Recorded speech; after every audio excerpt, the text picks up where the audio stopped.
دا بڼ د کرکټ د ملي ټیم د دوه پخوانیو لوبغاړو کریم صادق او استیګل عابد په پانګونه جوړ شوی. د ننګرهار کانال د فارمډي په 4م بلاک کې د ځمکه دوی له کانال وادي کرنیز شرکت څخه په قرارداد نیولې او بیا یې پکې د مالټو 14,000 بوټي کېنولي چې د جوړولو لپاره تر دې د ورسره کابو 400 بیروزګاره وګړي په کار بوخت شوي.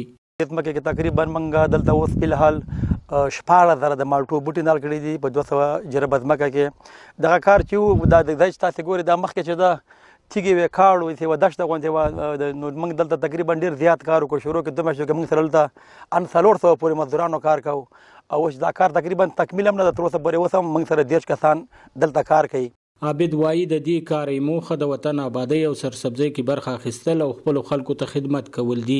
د وایي کرنیزه برخه د یو هیواد په اقتصادي پراختیا کې مهم رول لري، نو له همدې عملی په دې برخه کې پانګونه کړې ده. نو موړی زیاتوي په دې ځمکې تر دې د 15 میلیونه افغانیو څخه زیاته پانګونه کړې. دا خو مخکې دشته و تیږې وې دغه یو بوډۍ چې موږ جوړو دلته موږ لوډر راوستیو. نو دا لوډر چې دا کار چې کوو یو په یو کې یو په اوږدوالي باندې یو پلنوالي باندې یو په لنډیوالي باندې دا هم دا ځای راکنده کړه. دلته تیږه وه دا تیږه بیا په مزدورانو باندې پاکوله او هغه تیږه هم ترې لرې کوله ترې وړله بیا ورته د چپلیار نه تقریبا 300 ډام ټرک هغه ډام ټرکونه خاوره راوړه. په دې راکنده کې موږ تقریبا 4-15 ګاډي خاوره واچوله او هغه بیرته بیا لیول کړله. تقریبا د 3 ورې د هغه ډیزاینینګ هغه پایمایه چې 3 ورې وشو چې دا باغ چې کوم نقشه باندې موږ په انجینرانو باندې جوړ کړی ده. د کرنیزو درملو له پلورونکو غواړي چې هیواد ته د باکیفیته درمل راولېږدوي او پانګوال د اوسني نظام سره د وطن په آبادی او سرسبزۍ کې برخه واخلي او په کور دننه د پانګونه وکړي. دلته په کار بوخت خلک خوښ دي چې د کار زمینه ورته برابره شوي، خو له نورو پانګوالو هم غواړي چې د خپلو هیوادوالو د بیروزګارۍ او اقتصادي ځان بساینې په پار دی په کرنې او نورو برخو کې په کور دننه پانګونه وکړي. دا د اجستګل باغ ده او موږ دلته پالنه کوو، ټیم په ټیم دوا ورکوو 5-6 ورځې پس. او زه د دې باغ باغوان یم او موږ تمه لرو چې دا باغ ورسیږي او وخت سره ښه حاصلات ورکړي. ټول خلک له افغانستان نه په تیښته دي، څوک وروره په قچاقي لوري یو ځای ته اوړي او بل ځای ته اوړي.